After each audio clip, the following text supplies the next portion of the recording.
Sir मैं कहना चाहता हूँ कि जो वर्दी पहनते हैं वही क्या देशभक्त होते हैं।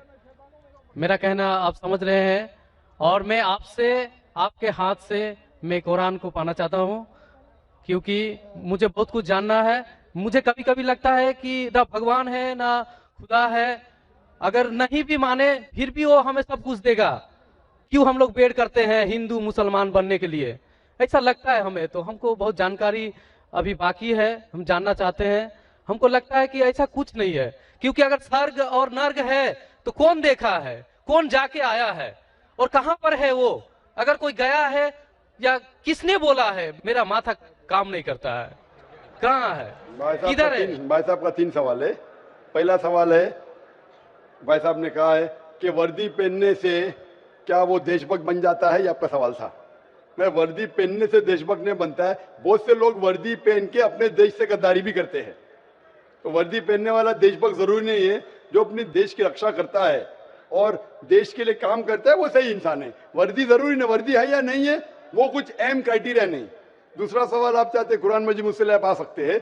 तीसरा कि मैं कभी सोचता हूं कि खुदा है क्या नहीं है, क्यों लोग आपस में झगड़ते, स्वर्ग है क्या नहीं है, किसने देखा स्वर्ग है क्या नहीं है, तो क्या करना क्या जानना। भाई साहब आपने कभी किसी को 10 मारने से खुद ही मारते देखा? भाई साहब नहीं देखा तो 10 मारने से खुद ही मारेंगे? मारो खुद ही ना। क्यों नहीं मारेंगे? क्यों नहीं मारेंगे? क्योंकि मर जाएंगे। मर जाएंगे। नहीं देखा फिर भी यकीन है। आपने किसी को मरते हुए देखा 10 मारने से खुद ही मारते हुए? नहीं सर। सुना सिर्फ ना? सुना। यकीन क्या है ना अपनी बुद्धि पे। तो यही चीज, सब चीज देखना जरूरी नहीं। मैं स्वर्ग को देखूंगा तो ही मानूंगा। क्या आपको अमेरिका जाना जरूरी है मानने के लिए अमेरिका है क्या? नहीं। आज टेक्नोलॉजी बढ़ चुकी है भाई साहब। आप 10 मारे से खुद ही मार के एक आदमी को मरते देखेंगे फिर बोलेंगे अच्छा 10 मारे से खुद ही मारेगा तो इंसान मर जाएगा। ये जरूरी नहीं देखना। अपने बुद्धि से आपको इम्तिहान लेने पड़ेगा, क्या बात सच है क्या बात गलत है। तो आप जब पढ़ते हैं, जो शास्त्र पढ़ते हैं जो आपकी बुद्धि को नहीं संतुष्ट करता है आप उसमें नहीं मानते, तो ऐसे शास्त्र पढ़ो जो आपकी बुद्धि को मनवाएगा। और मिसाल के तौर के ऊपर कुरान मजीद, आज अगर आप साइंस और टेक्नोलॉजी के हवाले से कुरान मजीद चेक करते, कुरान मजीद में एक भी आयत नहीं जो साइंस के खिलाफ है। आज आप 80% चीज मिसाल के तौर पे साइंस के जरिए कुरान मजीद की साबित कर सकते हैं। 20% एम्बिग्युअस है, नीदर सच नीदर गलत। मिसाल के तौर पे साइंस ने आज ये साबित नहीं की कि स्वर्ग है या नरक है, बराबर। साइंस ने ये भी नहीं साबित की कि दूसरी जिंदगी है, पुनर्जन्म, लाइफ आफ्टर डेथ। लेकिन अगर 80% 100% सही है, 20% डाउटफुल है, नीदर राइट नीदर रॉन्ग, मेरी लॉजिक कहती है कि इंशाअल्लाह ये 20% भी सही रहेंगी। ये अंधविश्वास नहीं है, ये लॉजिकल विश्वास है।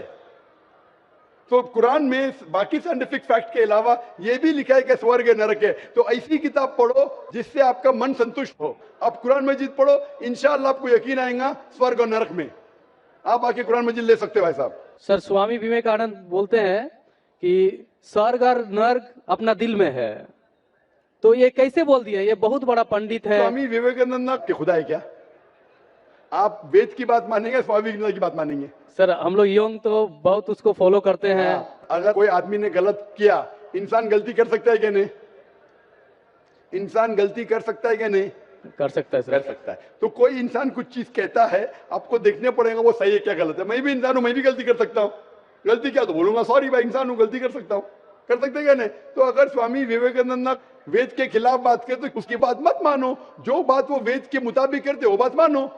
आप समझ रहे? मेरा भी कोई जुमला मिला जो कुरान के खिलाफ है, मेरे जुमले को भी फेंक दो ना। स्वामी विवेकानंद दूर की बात है, मैं अगर कुछ कुरान और सही हदीस के खिलाफ बोल रहा हूं तो मेरी बात भी मत मानो।